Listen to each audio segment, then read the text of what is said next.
So much. Yes, హ్యాపీగా మీరు వెళ్ళి కూర్చోండి, కాసేపు అలా ఊపిరి తీసుకోండి. ఇప్పటి వరకు డాన్స్ చేశారు కాబట్టి thank you so much.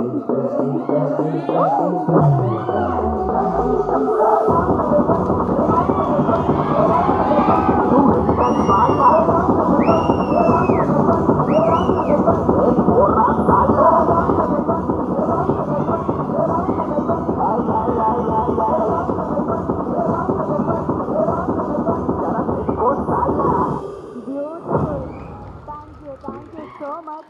Yes, హ్యాపీగా మీరు వెళ్ళి కూర్చోండి, కాసేపు అలా ఊపిరి తీసుకోండి. ఇప్పటి వరకు డాన్స్ చేశారు కాబట్టి థ్యాంక్ యూ సో మచ్.